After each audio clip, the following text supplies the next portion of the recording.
While everyone's busy talking about quarterbacks and training camp battles, nobody's paying attention to the most important shift happening in Denver. The power moves in the front office. The hires, the promotions, the structure. This isn't just cleaning house. This is a strategic rebuild of the entire foundation, and it tells us everything we need to know about the Broncos' real plan. What's up, buddies? Welcome back. If you are new here, make sure you hit the subscribe button. We cover all AFC West news here on this channel. See, when most fans think of rebuilding, they think draft picks and cap space, maybe a coaching change.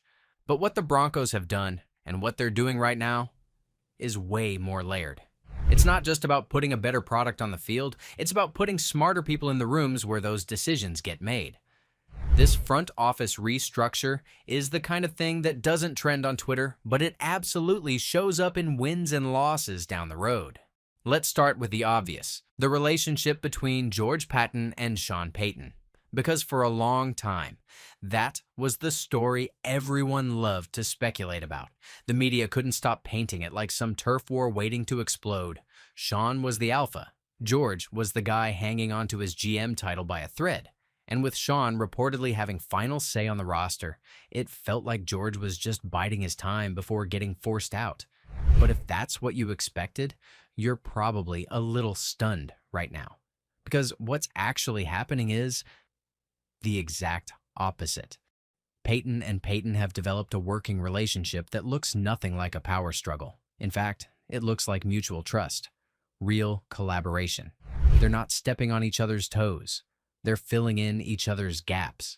That's how you build an actual football operation, not just one person calling shots. Two experienced leaders playing to each other's strengths, and this front office restructure we're seeing, that's the product of that partnership. When guys like Brian Stark and Darren Mauge left, that could have created a lot of instability. But George and Sean used it as an opportunity. They didn't just patch holes, they reimagined the entire system. 9 internal promotions, 2 major external hires. And if you go name by name, you'll notice a pattern: experience, alignment, and upward mobility. Let's talk about Cam Williams, because that's a really big addition. Coming over from the Patriots with nearly a decade of experience in New England, this is someone who's worked inside one of the most process-driven, detail-oriented organizations in football. Now he's in Denver as co-director of player personnel, and that's a key word, co-director, because he's not alone. He shares the title with AJ Durso, a guy who's been grinding in the Broncos front office for over a decade. These aren't random promotions or ceremonial titles. These are calculated moves to ensure stability and trust at one of the most critical decision-making levels of the franchise. This structure does a few important things. First, it reduces risk. If one of those co-directors gets poached, you've still got the other in place. Second, it opens up space for mentoring and grooming future leaders. You can see they're planning ahead, not just reacting. And third, and this is big, it ensures there are multiple respected voices in the room during the draft process and free agency. That kind of internal dialogue is where good decisions start. And then there's Reed Burckhardt, the new assistant GM. This one's especially interesting to me. Burckhardt isn't just a trusted lieutenant. He's someone who's been by George Paton's side since their Minnesota days. We're talking 13+ years of shared scouting and front office experience. You don't promote a guy like that unless you want someone in the room who isn't afraid to challenge you. Someone who's seen you miss a guy before and can call you on it. That kind of internal accountability is rare. Most front offices are built around group thinking and hierarchy. This move signals something better: real checks and balances. And speaking of returning voices, Jordan Dizon is back. After a successful stint with the Eagles, one of the sharpest pro scouting teams in the NFL, Dizon returns as director of pro personnel. That's a huge win for Denver, because what the Eagles do better than almost any team is take calculated risks on guys other teams overlook. We're talking late-round steals, free agent gems, and players who pop in the right scheme. Dizon brings that entire mindset with him. This could help Denver become far more aggressive and opportunistic in the veteran market, and that's something the Broncos need if they're going to capitalize on the window they have right now. Now, let's zoom out for a second, because it's easy to get caught in the titles and job descriptions. But the real story here is the process, These aren't just resume hires, these are vision hires. People being brought in not just because of who they are, but because of how they fit, how they think, how they evaluate, how they collaborate. You can tell Sean Payton is putting his fingerprint on this organization in a way that goes beyond X's and O's. He knows that to build sustainable success, you need a structure that can survive turnover, withstand injuries, and adapt to changing cap realities. And you know what? He's doing it with George Paton, not in spite of him. Remember how everyone assumed Sean would want to gut the front office and install his own crew? Didn't happen. Instead, we're seeing a hybrid model. Sean bringing in a couple of his guys, sure, but also trusting the internal voices, rewarding loyalty, and leaning into the collaborative process. That says a lot about his growth as a leader.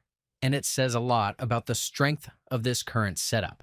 But none of these matters if it doesn't translate to the field, right? So let's connect the dots. Why does a restructured front office matter for 2025 and beyond? Well, first off, they've already answered the hardest question in football. Who's your quarterback? Bo Nix is in the building. And whether you think he's the next big thing or just a solid rookie with upside, the Broncos finally have a young QB on a rookie deal that they can build around. That gives them cap flexibility, it gives them time, and it gives them direction. Second, look at the financial structure. 4 out of 5 starting offensive linemen are already locked up with long-term money. The defense is loaded with investment too. Pat Surtain, Greenlaw, Hufanga, and more. So what does that mean? It means they've locked in their core and can now use the draft and smart scouting to fill in the gaps. No panic spending, no reaching for overpriced veterans. This front office understands that now is the time to hit on value. They're not chasing stars, they're building depth. Look at the undrafted guys they're developing, Alex Palczewski, Clay Webb. These aren't just camp bodies. These are potential future starters. And if they hit, that's how you stay good without going broke. And here's the part I really love. They're planning for the second window before the first one even starts. They're thinking 2026, 2027. That's why I think next year's draft is going to be heavy on offensive line again. Possibly even wide receiver if Marvin Mims doesn't take a major leap. They're not just reacting to today's roster. They're forecasting the ripple effects of every decision they make now. But that brings us to the real test. Can this structure survive adversity? Because let's be real, it's coming. Maybe Bo Nix has rookie struggles. Maybe the defense regresses.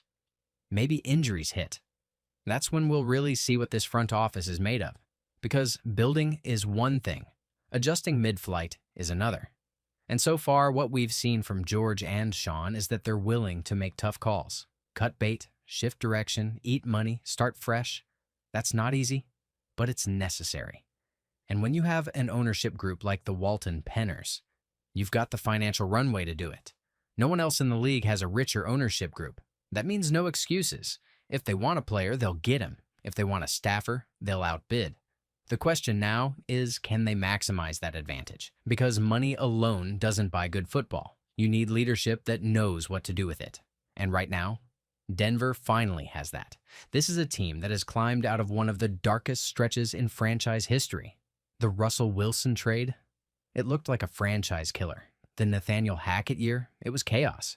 But somehow, in just over a year, the Broncos are operating like a real forward-thinking football team again. That's not luck. That's leadership. So yeah, this isn't the kind of story that's going to dominate headlines.